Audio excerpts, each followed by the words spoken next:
नमस्कार दोस्तों, R K study 94 YouTube channel पर है आप सभी का एक बार फिर से स्वागत है। दोस्तों, हिंदी व्याकरण के अंतर्गत हमने पिछले वीडियो था उसमें जो समास की परिभाषा एवं जो समास विग्रह और समास के जो भेद थे उनका जो वर्गीकरण है उसके बारे में अध्ययन कर लिया था। तो समास का जो वर्गीकरण है अर्थात समास के 6 भेद माने जाते हैं, जिसमें पहला है अविभाव समास, दूसरा है तत्पुरुष समास, तीसरा द्विगु समास, चौथा द्वंद्व समास, पांचवा कर्मधारय समास और छठवां बहुब्रीहि समास माना जाता है। जो अपनी माध्यमिक शिक्षा बोर्ड की जो 9वीं 10वीं और 11वीं 12वीं की जो व्याकरण की बुक चलती है उस बुक के अनुसार जो वर्गीकरण किया गया उन्हें वर्गीकरण के अंतर्गत समास के मुख्य रूप से 6 भेद को स्वीकार किया गया है, जिसमें पहला है अविभाव समास, जिसका हम आज विस्तार पूर्वक अध्ययन करेंगे। और अविभाव समास है, इस समास को हम एक ट्रिक के माध्यम से पढ़ने की कोशिश करेंगे। सबसे पहले हम बात करते हैं इस अविभाव समास की जो पहचान, अविभाव समास की पहचान। ठीक है, अविभाव समास की जो पहली पहचान है कि इस समास का प्रथम पद प्रधान होता है। इस समास का पहला पद प्रधान होता है। कौन सा पद? पहला पद प्रधान होता है कि प्रधान का मतलब पहला जो पद होता है वो अव्यय होता है, जिसकी मुख्य क्रिया होती है वो पहला पद होता है, वो हमेशा प्रधान होता है। तो इस समास का जो पहला पद प्रधान होता है अर्थात पहला पद किसी भी आधार पर बदल नहीं सकता। समास विग्रह में हमने एक बात पढ़ी थी कि समास विग्रह करते समय जो मूल शब्द होता है उसी को हमेशा लिखा जाता है। मूल शब्द के पर्यायवाची शब्दों का कभी भी प्रयोग नहीं किया जाता है। तो अविभाव समास का पहला पद प्रधान होता है। पहला पद प्रधान होने के साथ में इसकी दूसरी पहचान है कि इस समास का प्रथम पद, इस समास का प्रथम पद कोई अव्यय शब्द,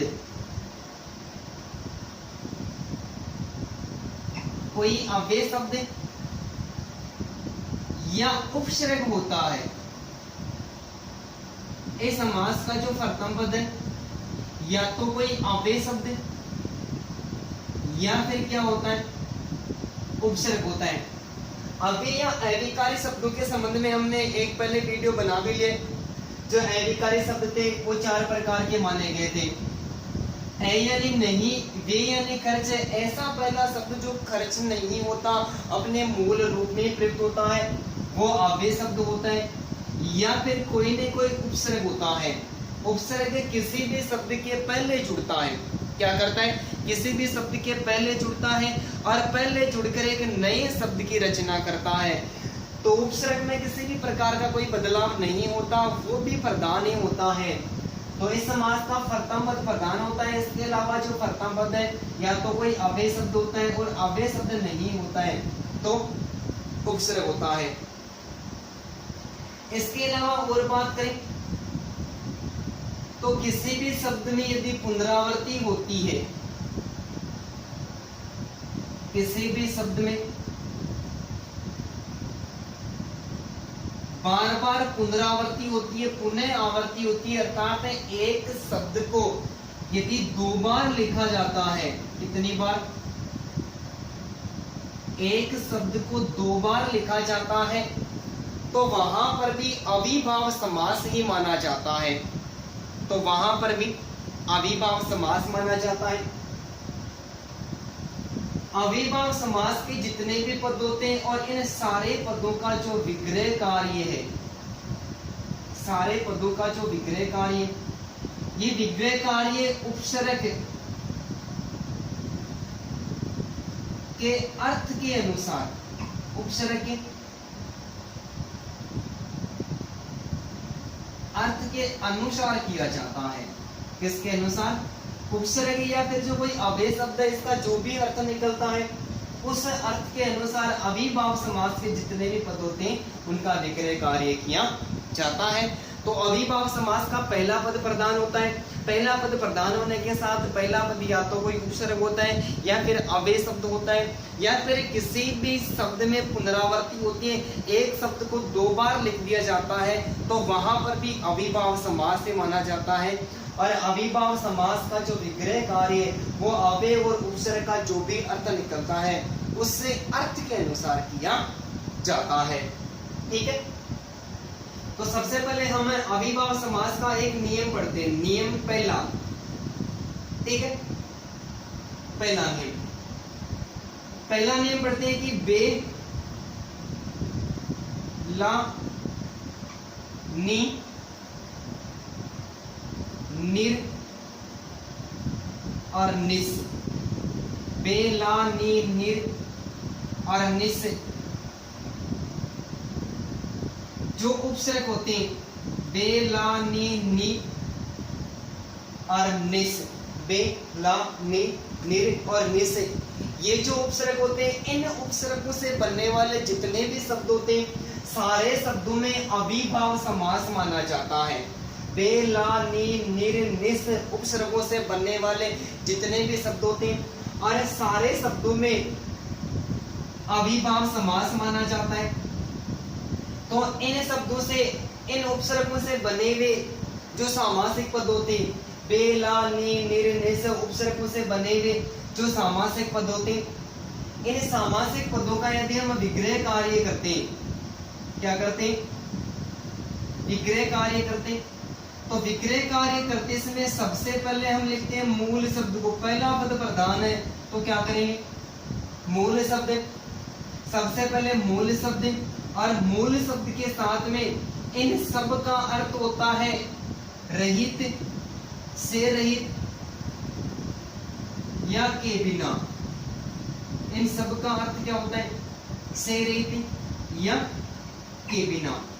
तो पहला नियम है अविभाव समास का कि बे ला नी निर निस उपसर्गों से बने हुए सामासिक पदों में अविभाव समास होता है। और इनका विग्रह कार्य करते समय सबसे पहले मूल शब्द लिखेंगे और मूल शब्द के बाद में हमने जो चौथा पॉइंट पढ़ा था कि अविभाव समास के जितने भी पद हैं उनका जो विग्रह कार्य वो उपसर्ग के अर्थ के अनुसार किया जाता है। किसके अनुसार? उपसर्ग या फिर अव्यय शब्द होता है जिसका जो भी अर्थ निकलता है उनके अनुसार किया जाता है। तो इन पांचों उपसर्गों का अर्थ होता है से रहित या के बिना। तो विग्रह कार्य करते समय सबसे पहले क्या करेंगे? जो भी मूल शब्द है मूल शब्द को लिखेंगे और बाद में से रहित या फिर के बिना जोड़ दिया जाता है। जैसे बेईमान, मूल शब्द ईमान है, बे उपसर्ग लगा हुआ है तो क्या हो गया? विग्रह कार्य हो गया ईमान से रहित है। बेईमान, ईमान से रहित। बेवजह, वजह मूल शब्द है और वजह अव्यय शब्द भी है। वजह से रहित या वजह के बिना। बेवजह। बेवफा क्या हो जाएगा? वफा से रहित। बेखबर,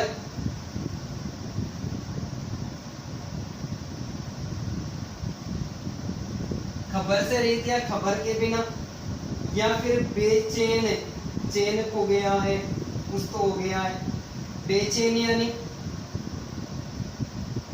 चैन से रहित है, चैन से रहित है। लाज उपसर्ग है, जैसे लाजवाब मूल शब्द के जवाब तो क्या हो गया? जवाब से रहित या जवाब के बिना। लापरवाह है,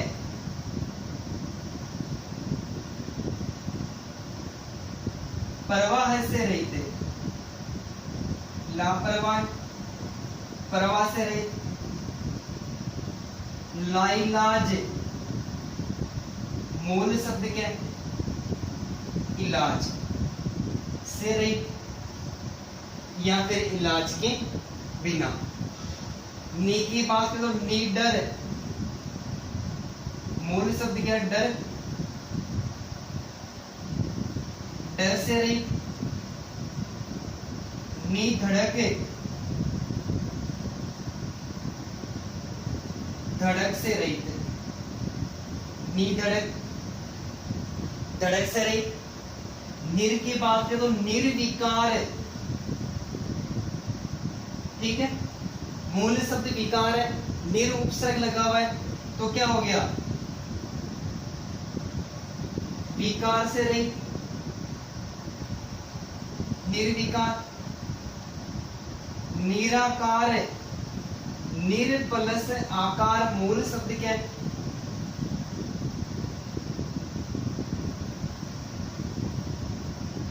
आकार से रहित। निर्विरोध, मूल शब्द क्या है? विरोध, क्या हो जाएगा?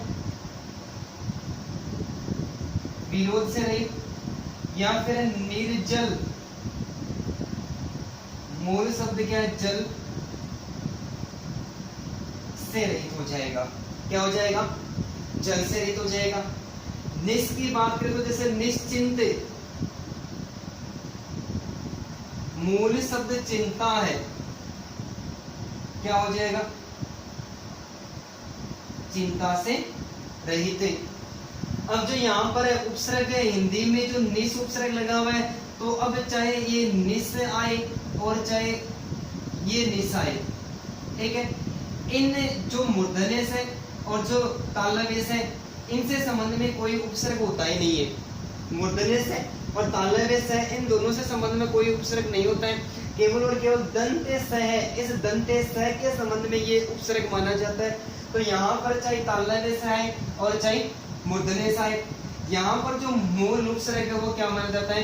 ये निस ही माना जाता है। तो निश्चिंत में मूल शब्द क्या है? चिंता से रहित है। तो ये एक नियम और इतना आसानी के साथ में समझ में है कि बे, ला, नी, निर और निस उपसर्ग होते हैं। इनसे बनने वाले जितने भी शब्द होते हैं सब में क्या माना जाता है? छोटी सी बात है, उपसर्ग याद रख लिए, सारे जो शब्दार्थ है इनसे बनने वाले जो पद है वो याद नहीं रही तो कोई बात नहीं। यदि एक लाइन याद रह गई तो हमारा काम तो आसानी के साथ में हो जाएगा और इससे बाहर कुछ भी नहीं आएगा। तो बे, ला, नी, निर, निस उपसर्गों से बने हुए जो सामासिक पद होते हैं उनमें अविभाव समास होता है और इनका विग्रह कार्य करते समय सबसे पहले मूल शब्द को लिखते हैं और मूल शब्द को लिखने के बाद में अंत में जो विग्रह कार्य उपसर्ग और अव्यय शब्दों का जो अर्थ होता है उनके अनुसार होता है। तो इन पांचों का अर्थ से रहित या के बिना निकलता है। तो एक बार आप इसका स्क्रीनशॉट ले लें।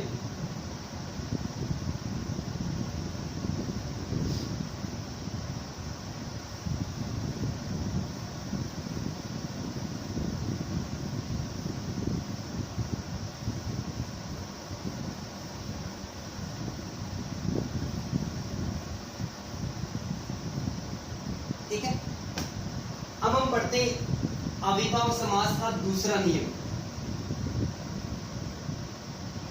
दूसरा नियम और जो दूसरा जो नियम पढ़ेंगे इस नियम से संबंध में जो एलडीसी की एग्जाम है, पटवारी की एग्जाम है, रिट की एग्जाम है, इसमें से बहुत सारे प्रश्न पहले पूछे गए। अर्थात समास है वो फर्स्ट ग्रेड के अंदर शामिल किया गया है। फर्स्ट ग्रेड का जो फर्स्ट पेपर और सेकंड पेपर है उन दोनों में समास को शामिल किया गया है। तो समास से संबंध भी प्रश्न पूछे गए। फर्स्ट ग्रेड के फर्स्ट पेपर में समास की जगह क्रिया को शामिल किया गया है और जो मेन सब्जेक्ट है उस सब्जेक्ट के अंतर्गत फर्स्ट ग्रेड में समास का यूनिट है उसको शामिल किया गया है। दूसरा नियम है कि जो आ उपसर्ग है, आ उपसर्ग से बनने वाले जितने भी जो पद होते हैं उन्हें सारे पदों में अविभाव समास होता है। आ उपसर्ग, कौन सा उपसर्ग? आ उपसर्ग। तो आ उपसर्ग से बनने वाले सारे पदों में अविभाव समास होता है और आ उपसर्ग से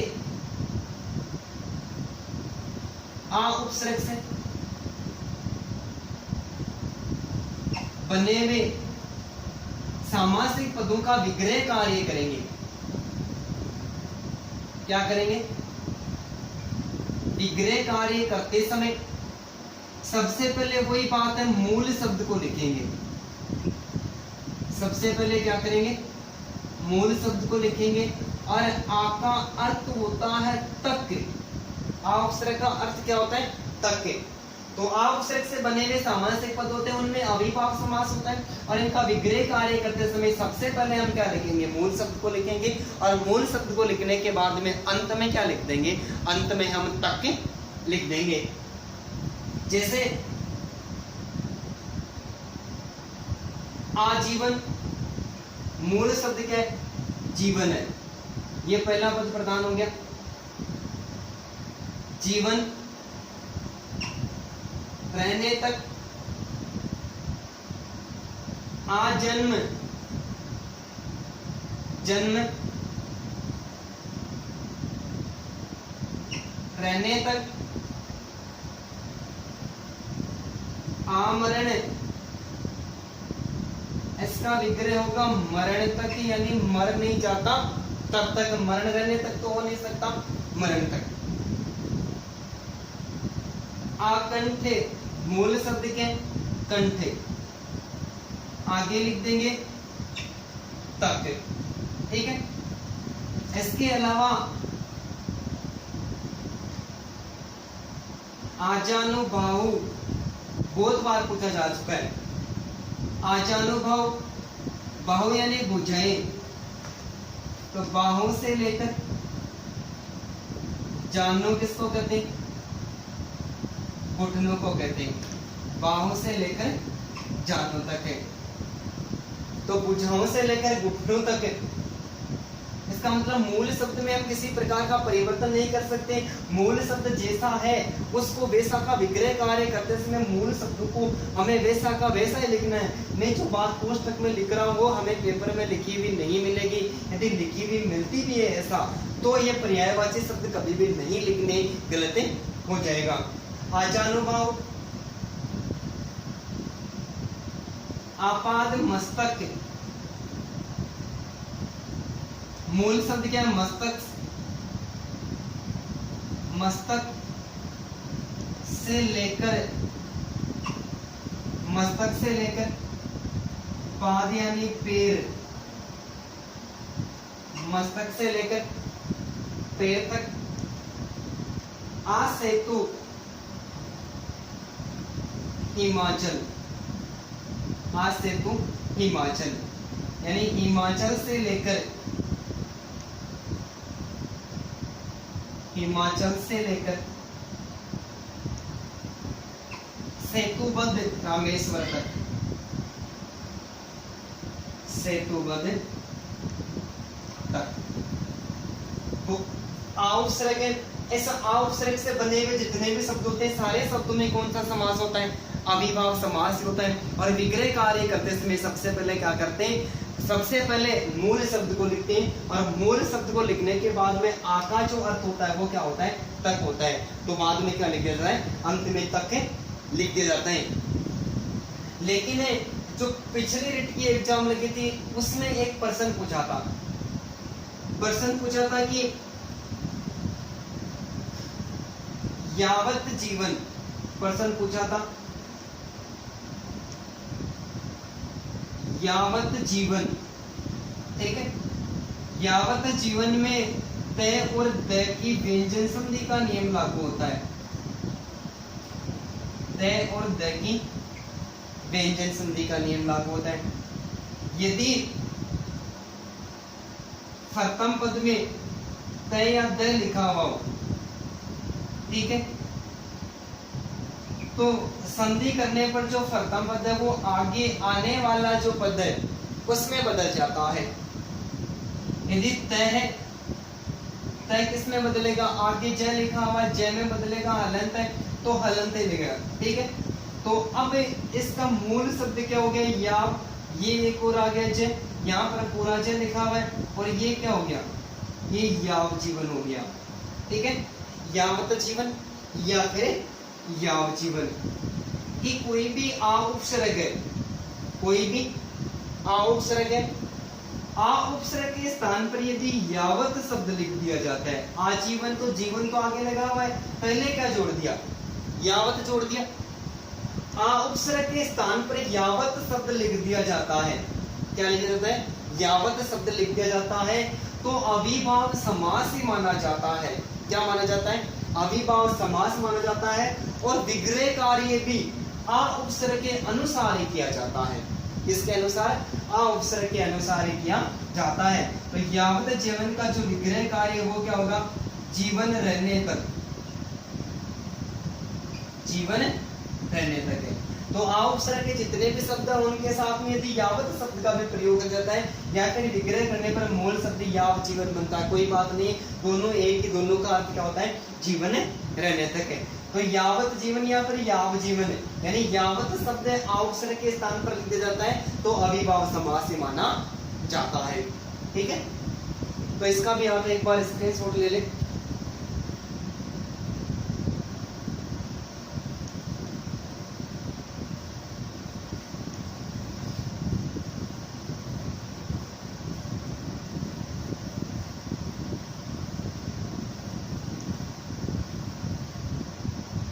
इसके बाद में पढ़ते हैं अविभाव समास का नियम तीसरा।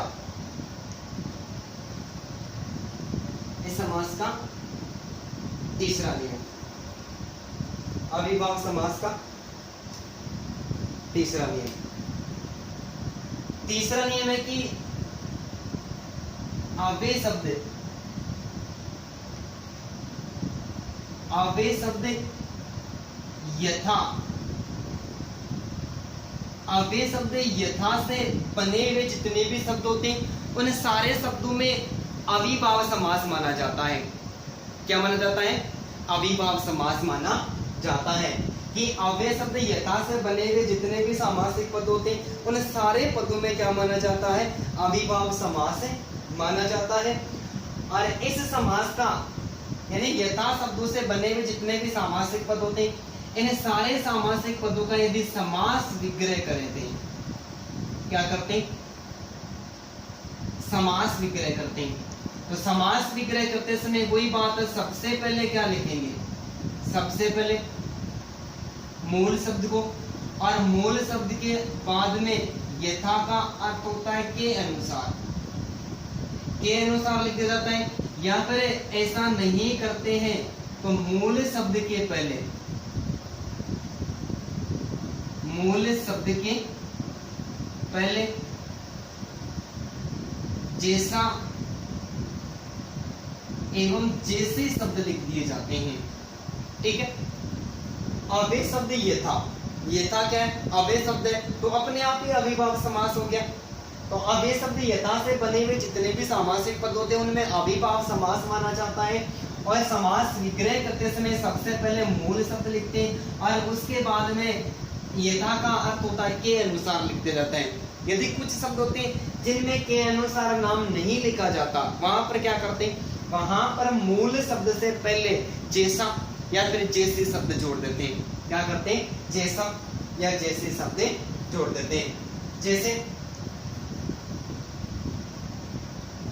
यथाशक्ति, मूल शब्द क्या है? शक्ति। यथा का अर्थ क्या निकल रहा है? के अनुसार। क्या हो गया? शक्ति के अनुसार। यथा गति, मूल शब्द क्या है? गति। यथा का अर्थ वही के अनुसार। यथा क्रम, मूल शब्द क्या है? क्रम। अर्थ क्या लिखेंगे? के अनुसार। यथा स्थान, मूल शब्द क्या है? स्थान। के अनुसार। यथा संभव, क्या शब्द है? यथा संभव। क्या संभव के अनुसार लिख देंगे? नहीं लिखा जाता, तब क्या लिखेंगे? यहां पर लगाएंगे जैसा है संभव, जैसा है संभव। यथोचित, यथोचित। यथा प्लस मूल शब्द इसमें उचित है तो उचित के अनुसार तो नहीं हो सकता, तो क्या होगा? जैसा है उचित, ठीक है। इसके अलावा यथा संख्या, मूल शब्द क्या है? संख्या। तो क्या हो गया? संख्या के अनुसार। यथा समय, मूल शब्द क्या है? समय के अनुसार। यथा योग्य,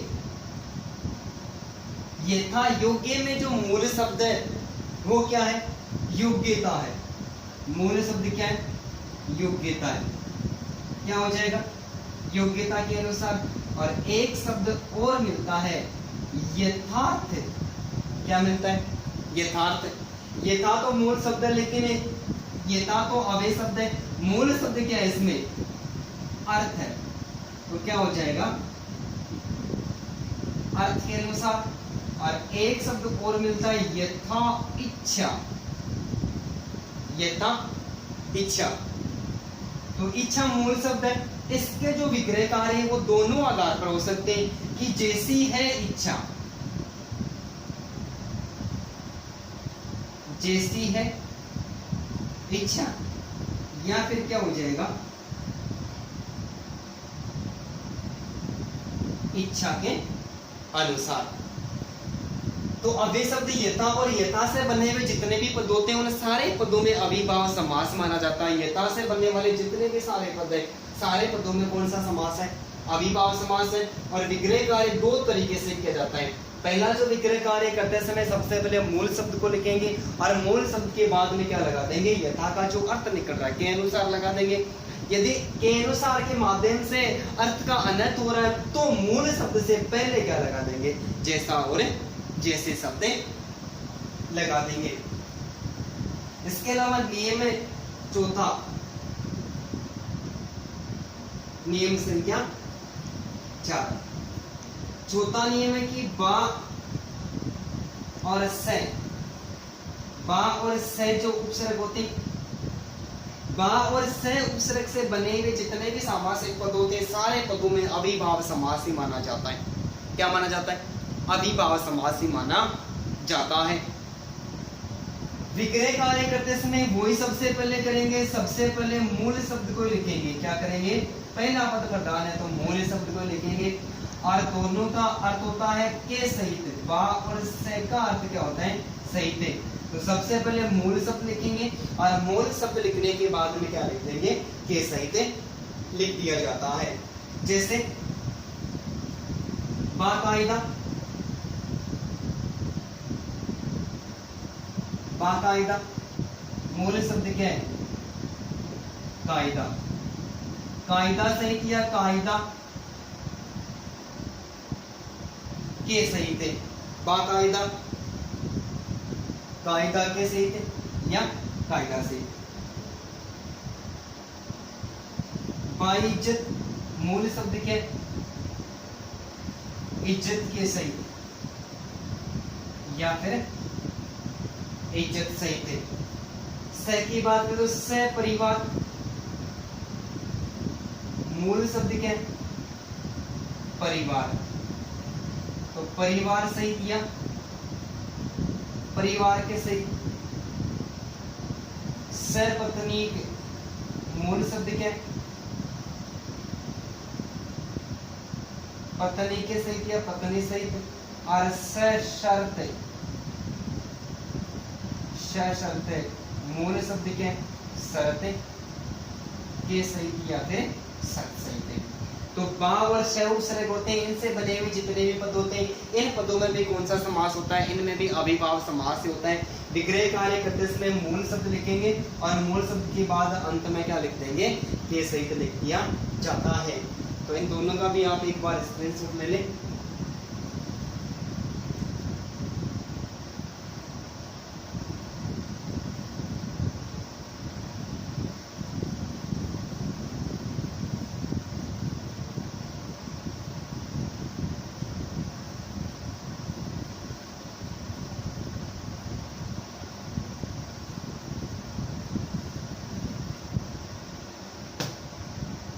अब बात करते हैं पांचवें नियम की। ठीक है, पांचवा नियम है, ये पांचवा नियम है कि प्रति उपसर्ग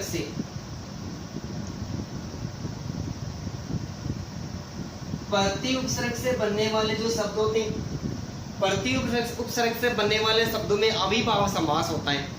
क्या होता है? प्रति उपसर्ग से बनने वाले जो शब्द होते हैं उनमें अविभाव समास होता है।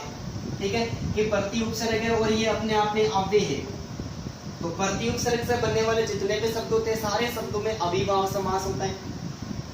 विग्रह कार्य करेंगे तो विग्रह कार्य करते समय क्या करते हैं कि या तो एक शब्द को दो बार लिख देते हैं, एक शब्द को दो बार लिख दिया जाता है। दो बार नहीं लिखते तो क्या करते हैं, मूल शब्द से पहले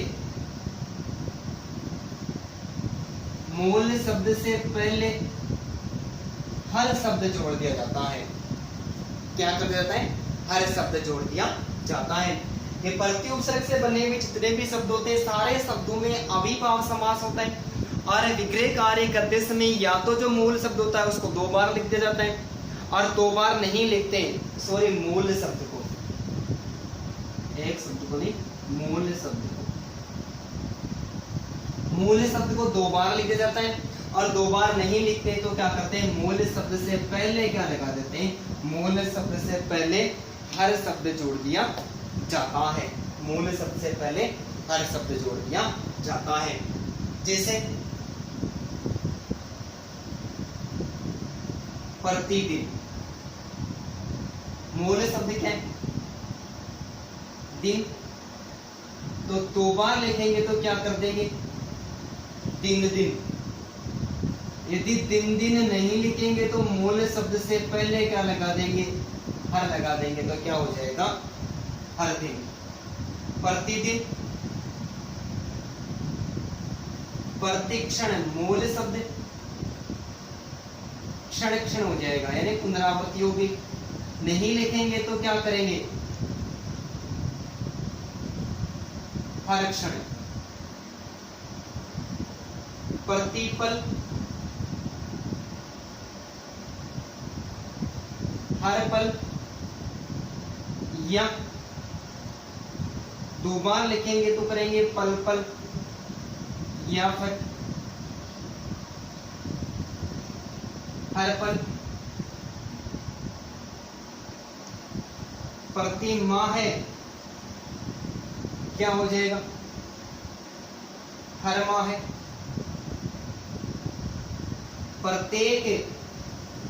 प्रत्येक में प्रति उपसर्ग है, प्रति प्लस एक ए आ ई और री, ए आ ई, ठीक है। ए आ ई और ऊ के बाद में यदि कोई भी असमान स्वर आता है तो वहां पर यण संधि मानी जाती है। कौन सी संधि, यण संधि मानी जाती है। तो प्रति प्लस एक मूल शब्द के एक है तो हो जाएगा हर एक या फिर एक एक है। प्रत्येक में प्रति प्लस अंग, मूल शब्द क्या है, अंग है, तो क्या हो जाएगा, हर अंग हो जाएगा। प्रत्युत्तर, प्रति प्लस मूल शब्द क्या है, उत्तर, तो हर उत्तर हो जाएगा। क्या हो जाएगा, हर उत्तर हो जाएगा। इसके अलावा प्रत्यारोप, प्रति प्लस आरोप, क्या हो जाएगा, हर आरोप। इसके अलावा प्रत्याशा, मूल शब्द के आशा, ठीक है। तो आशा के बदले आशा, आशा के बदले आशा। इसके अलावा कुछ और शब्द जैसे प्रतिलिपि,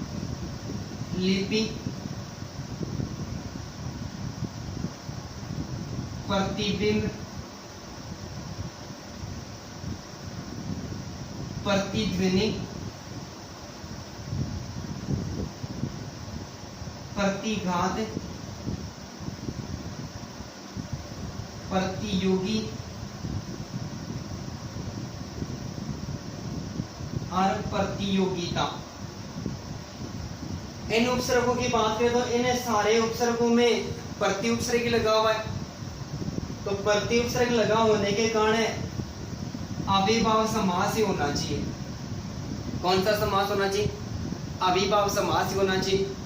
लेकिन कुछ एक्सपर्ट या कुछ विद्वान है या फिर कुछ साहित्यकार है, उन साहित्यकारों का मानना है कि इन शब्दों में अविभाव समास के अलावा यदि उपसर्गों की बात करें तो अविभाव समास के अलावा इनमें तत्पुरुष समास भी होता है। कौन सा समास होता है? तत्पुरुष समास भी माने जाते हैं, क्योंकि जो प्रतिलिपि है इसमें मूल शब्द लिपि है, इसका विग्रह होगा लिपि के समकक्ष लिपि, लिपि के समकक्ष लिपि यानी एक जो लिपि है उस लिपि के बराबर की जो लिपि है वो क्या कहलाती? प्रतिलिपि। वो लिपि के समकक्ष लिपि एक शब्द की बार बार आवृत्ति हुई, दो बार आवृत्ति हुई मूल शब्द की, इसका मतलब विग्रह कार्य के अनुसार तो इसमें अविभाव समास है। लेकिन लिपि शब्द ये अपने आप में अव्यय नहीं है, इसमें परिवर्तन हो रहा है, विकार हो रहा है। प्रतिलिपियों भी हो सकता है। क्या हो सकता है? प्रतिलिपियों यानी अव्यय नहीं रह रहा है, अव्यय का रूप बदल रहा है, तो इसमें अविभाव समास के अलावा तत्पुरुष समास भी माना जा सकता है। लेकिन मैं आप सभी को एक बात बता देना चाहता हूँ, ये बात किसी एक्सपर्ट या किसी विद्वान ने स्वीकार की। आज तक की पहले की जितनी भी एग्जाम लगी हुई एग्जाम में ऐसा विवादित प्रश्न नहीं पूछा गया जिसमें तत्पुरुष समास माना गया हो। ठीक है, तो इस बात को थोड़ी से ध्यान में रख लेनी है। यदि अव्ययभाव समास विकल्प में होता ही नहीं है तब तो क्या कर लेना है, ऐसे शब्दों में हमें मान लेना है। प्रतिबिंब का प्रतिबिंब हो सकता है, तो बिंब का बिंब, बिंब का बिंब, प्रतिध्वनि, ध्वनि से ध्वनि के समकक्ष ध्वनि, प्रतिघात, घात के बदले घात, तो प्रतिघात में प्रतिघातु नहीं हो सकता, प्रतिघात में प्रतिघातु नहीं हो सकता, तो इसमें सुपरसेंट अविभाव समास ये।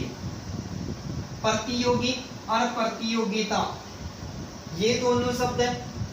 इन दोनों शब्दों में सही तरीके से विग्रह कार्य का तरीका निकल के नहीं आता, योगी या फिर योगिता। ठीक है, तो ये दोनों अपवाद माने जाते हैं। प्रश्न ऐसा पूछा जा सकता है कि निम्न में से किस शब्द में अविभाव समास का प्रयोग नहीं हुआ है, वहां पर हमें प्रतियोगी और प्रतियोगिता दे दे, तो इन दोनों शब्दों में अविभाव समास नहीं है। प्रतिक्रिया से प्रतिक्रियाओं हो सकता है, रूप बदल सकता है, तत्पुरुष में जा सकता है। विग्रह कार्य होगा क्रिया से प्रेरित क्रिया, क्रिया से प्रेरित क्रिया, क्रिया से प्रेरित क्रिया। मूल शब्द की दो बार आवृत्ति हुई है तो उस आधार पर तो अविभाव समास ही माना गया, लेकिन विकल्प में नहीं हो और तत्पुरुष से पूछ लिया जाता है तो याद रखना है। बाकी आज तक किसी भी एग्जाम में तत्पुरुष समास है, प्रत्युपसर्ग में तत्पुरुष समास है, ऐसा कोई प्रश्न नहीं पूछा गया, तो इस बात को विशेष रूप से ध्यान में रखना है। एक प्रश्न पूछा गया था कि निम्न में से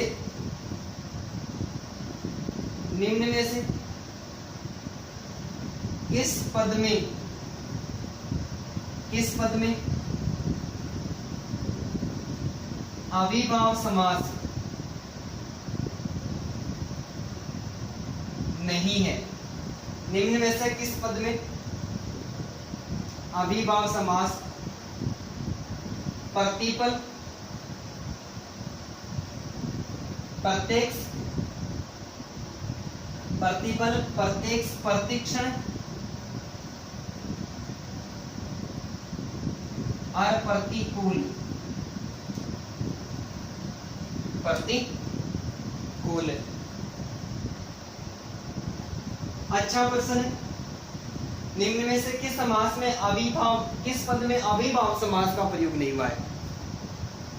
यहाँ पर हमें ऐसा लग रहा है कि इसमें प्रति लिखा हुआ, बिना सोचे समझे करते तब गलत कर देते हैं कि इसमें भी प्रति लिखा हुआ है, इसमें भी प्रतिक्षण में प्रति लिखा हुआ है और प्रतिकूल में भी प्रति लिखा हुआ है, लेकिन प्रत्येक से एक ऐसा शब्द हमें दिखाई देता है कि जिसमें प्रति उपसर्ग नहीं है, बिना सोचे समझे करते हैं। प्रति प्लस अक्ष, प्रत्येक से, ठीक है, प्रति प्लस अक्ष, अक्ष अक्ष या हर अक्ष, ठीक है, प्रत्येक में प्रति प्लस अक्ष अविभाव समास है। लेकिन यहाँ पर जो प्रतिकूल है, इस प्रतिकूल में बहुव्रीहि समास माना जाता है। कूल का अर्थ होता है किनारा, तो किनारे के जो विपरीत होता है उसका तीसरा अर्थ निकलता है नियम विरुद्ध। क्या निकलता है? नियम विरुद्ध। तो जहां पर दोनों पद प्रधान होते हुए भी अन्य अर्थ को ग्रहण किया जाता है तो वहां पर बहुव्रीहि समास माना जाता है। तो प्रतिकूल में कौन सा समास माना गया? प्रतिकूल में बहुव्रीहि समास माना गया है। ठीक है, तो आप एक बार इसका भी स्क्रीनशॉट ले लें।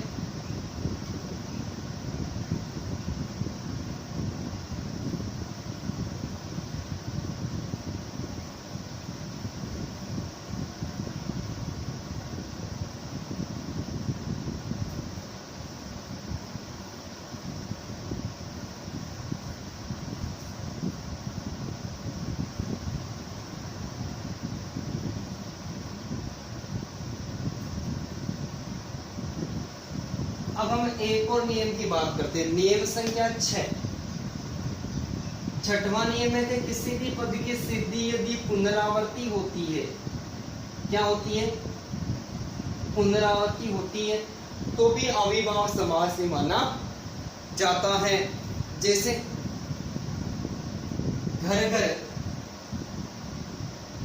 जैसे घर घर तो क्या हो जाएगा? घर ही घर या फिर हर घर। ठीक है, दिनों दिन,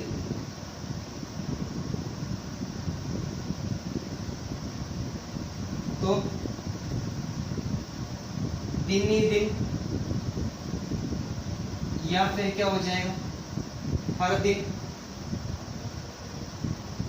रातों रात, रात ही रात या फिर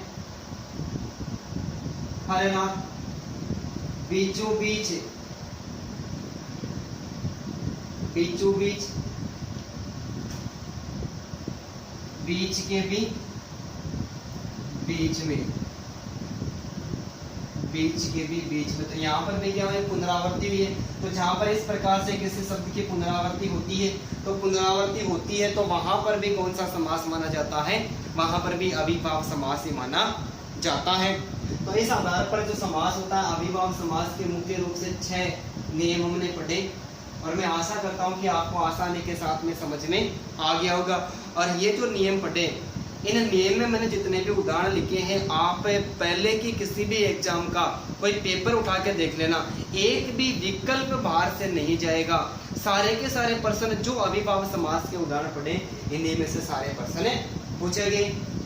अब मैं आपको एक सीधे से ट्रिक के माध्यम से बता दूं कि केवल और केवल जितने भी उपसर्ग होते हैं, ठीक है, उनमें से लगभग उपसर्ग की तो हमने नियमों के अंतर्गत बात करी, और जितने भी उपसर्ग होते हैं उन्हें सारे जो उपसर्ग होते हैं उसमें अन्य, ठीक है, अन्य या फिर अन्य, ने और ना, और इसके अलावा ए, 5 उपसर्ग, जितने भी उपसर्ग होते हैं। अपवाद तो अपने को याद रखने पड़ेंगे।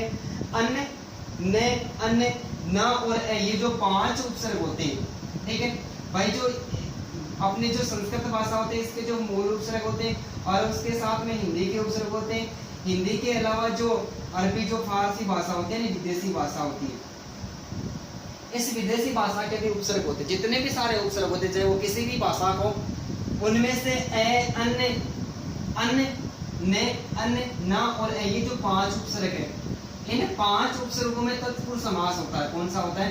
तत्पुरुष समास होता है। और इन 5 को छोड़कर उपसर्ग के संबंध में किसी भी प्रकार का कोई प्रश्न हमें पूछ लिया जाता है, तो उस उपसर्ग में हमेशा एक बात याद रखनी है कि हमेशा ही अविभाव समास होता है। उपसर्ग में 5 उपसर्गों को छोड़कर किसी भी प्रकार का कोई उपसर्ग दे दिया जाता है, वहां पर अपने को अपवाद जो बता देंगे हम आपको, जो पढ़ाए उसमें अपवाद उनके बाद से कोई प्रश्न नहीं पूछा गया। ठीक है, तो बाकी जितने भी उपसर्ग बच जाते हैं, उपसर्ग से बने हुए जितने भी सामासिक पद होते हैं, उन सारे पदों में कौन सा समास होता है? हमेशा अविभाव समास ही माना जाता है। ठीक है, धन्यवाद दोस्तों। दोस्तों, आपने अभी तक हमारे चैनल को सब्सक्राइब नहीं किया तो आप सबसे पहले सब्सक्राइब करें, आप बेल आइकन बटन को दबाएं। वीडियो यदि आपको अच्छा लगे तो आप वीडियो को लाइक करें, ज़्यादा से ज़्यादा शेयर करें, और फिर भी किसी प्रकार की कोई गलती वगैरह रह जाती है तो आप कमेंट बॉक्स में जरूर कमेंट करें। धन्यवाद दोस्तों।